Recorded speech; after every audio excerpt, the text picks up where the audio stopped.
Well, today's task is dropping the fuel tank of my D3. Never done it before, but there's plenty of information on YouTube, so we're going to attempt to do that. Follow me along as I stumble through this little project. Well, the first thing I've got to tackle is unbolting the whole of the tank. If I get under here, so there's a bolt there, and there's two there, and there's a couple of other bolts hidden underneath. So that's what we're going to tackle first. I've got a feeling there's about 5 or 6 bolts. So let's tackle that first.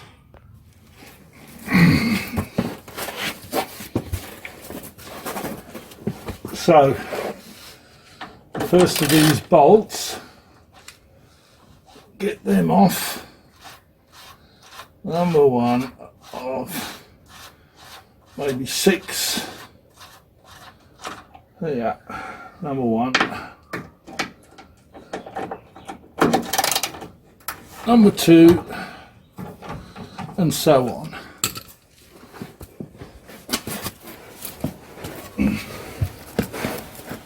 Another one here. Got that good on that firm, I suppose. Now there's a heat shield. This here we're going to take off too.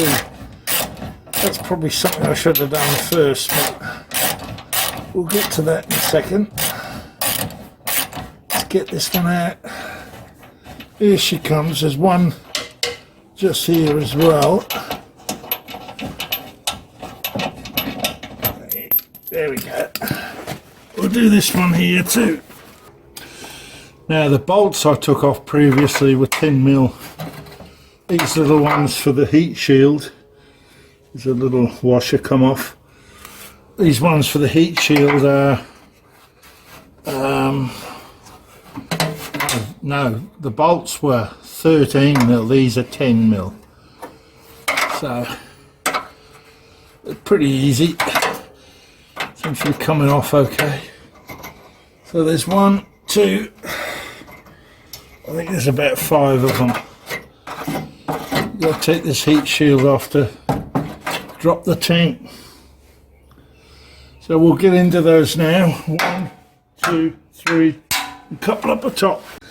This is something else you've got to undo. I've just noticed this is the filler pipe. Up the top is where you put the petrol in. This is where it enters the petrol tank. So you've got to undo those clips and pull that gently off. Well, I'm going to take this clip off now if I can get the end of the screwdriver in. I'm not sure whether I'm going to need a little bucket if the fuel starts coming out. We're going to have to see what happens. Right, now I've loosened it off. Can I get this off? Here we go. Yeah, it's moved. I'm going to have to drop the tank a little bit more, I think. Well, as you can see, I've had to put it up on stands. It's on 6'5", and crawling under has made it very difficult, but as you can tell, I'm using 2 jacks. They're slowly coming down. I've had to, I don't know if you can see that, but, I've had to loosen off a couple of rubber pipes there. There's a few things you've got to look out for, but gradually she's coming down. So there are a few things. I had to loosen that one off. They got the back here. Whoop. I'll have to probably pull them out of the clips there. But we're wanting to go over here. So we'll just keep going for now. I'm just giving an extra bit of film there, just to remember how these little pipes go.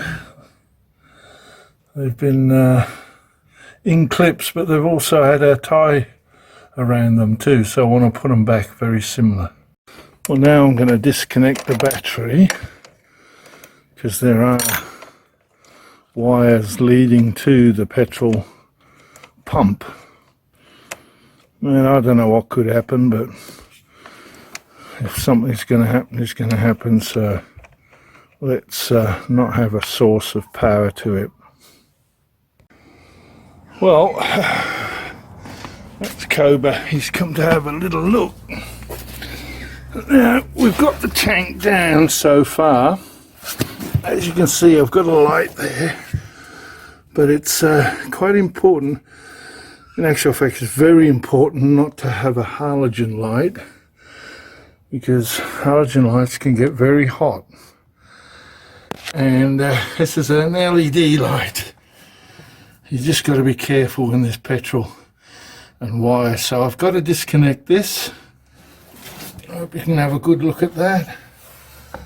And then once I've got that, I can pull the tank out.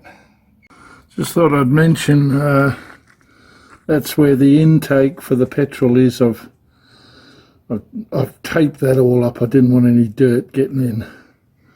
But we're still trying to undo these, so it looks like I'm going to have to go to YouTube to see how other guys have got them off, and then we'll come back and we'll drag it out if we can get those off. This is something also you got to get off. There's a sort of a sticky matte rubbery thing here which is holding down this here, so we've just got to loosen that so there's no tension on it. Here's me, well, it's come undone, but there you are. Now that's better. We can stick that back on later. That gives me a bit more access to it. Well, I've managed to get all the pipes and electrical off the module, so this one went on there. I've covered it since, stop any dirt getting in there. This one came off fairly easy. This was a bit of a podgy one. That goes in there, so you sort of push back in, should be okay. So now I'll drag it out. Well, I've managed to get the tank out. I've dragged it out of there, and I've put it onto those little fridge trolley furniture type things. Ingenious, I thought. I can run it around anywhere. So now I'm ready to work on this. I'm going to take this off, and then somehow I've got to get the sensors in, or the little senders as they're called. Now, I'm not a mechanic, but I do consult that wonderful mechanic in the sky called YouTube, and you can do anything. If you take your time, you're able to achieve many things. And of course, it's a bit hard to open with one hand. I basically got to put these in. This one, I don't know which is which. That's the front one, and then we've got a rear one, or we might have it back to front. Anyway, once I get them out, I'll see. One of them goes on the pump module, the other one's in a difficult spot up the front. So that's my next task. Wish me luck. I've given that a bit of a clean. That's the new tallywhacker, the new Duvalaki that's going to go in. But first I have to, I don't know if you can see that. The camera doesn't pick it up, does it? Not enough light. But there are some wires and bits and pieces I've got to pull off there, and as you can see there's still a fair bit of fuel, so I might try and get that out too. But here we go. This is the bit I haven't been looking forward to. Let's see what sort of a job I can make of it. I've taken some of these bodkins off. I'm just got to take the clips off here. If you can see that. Take a couple of those off and that's free then. Well, this is going to be fun, because I'm just wondering how I'm going to get my Nephilim sized hands up there to pull this out. But I'm not going to give in. It's a challenge, but it's been done by others before, so I'm going to have a crack at it. Probably should have done this earlier.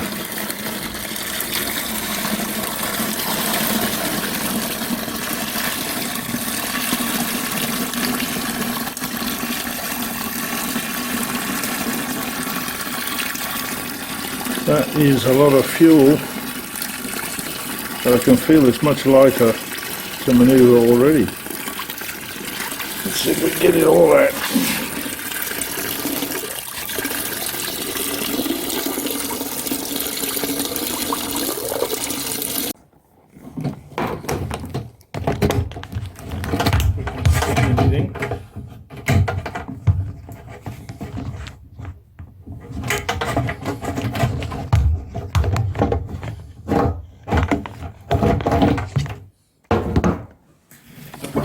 I'm back again, day 2. I've managed to get that top off and clear all the wires, but it is actually, it's become, a difficult job's become even more difficult, because the wire that connects to, which is that brown one there, it connects to the front sender.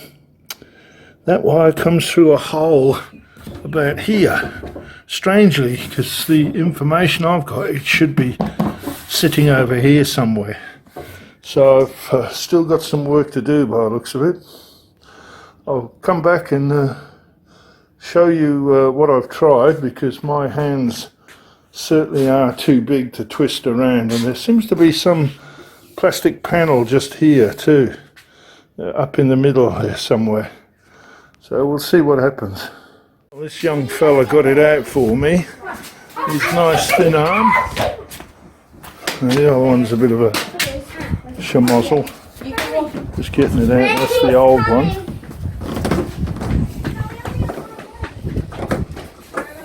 You can snip that now. So that's got it out. So that's only half the problem. The other half is getting the new one in. And I'll just have that wire loose. Well, I've been getting this all put together. I'm really sorry I couldn't show you all the ins and outs of it. It was a pain in the you-know-what. But just tightening up the circlip, the Jubilee clip, the every 70-year clip. I don't know what you call it, but we'll do that up. I'm not totally happy with it. There's a few pipes in there that have got no ends on, or they're not connected to anything, let's put it that way. So I'm not sure what's going to happen. I'm just going to have to put it back the best way I can and see if it starts. Got the tank sitting under. I don't have a great deal of confidence. Not sure if everything's fitted properly yet. We'll have to wait and see. The only way I can possibly find out is when I turn the ignition.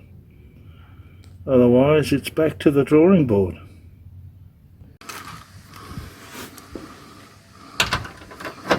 Tightening up the bolts, and well, I just hope it's going to work. The There's a little thing inside the tank I'm not sure of. So we're going to have to, as I said before, just wait and see.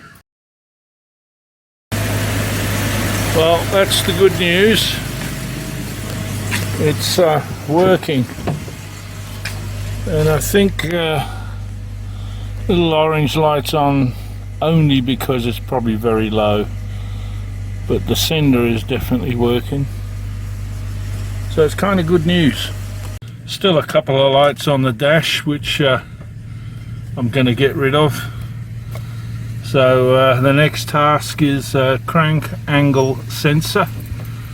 I'll get it up on blocks again and do that one. But it appears for 7 years I went without a fuel gauge. I've got one now. It's great. Well, that's good news. Just put 50 bucks in. It's gone to half. Fantastic.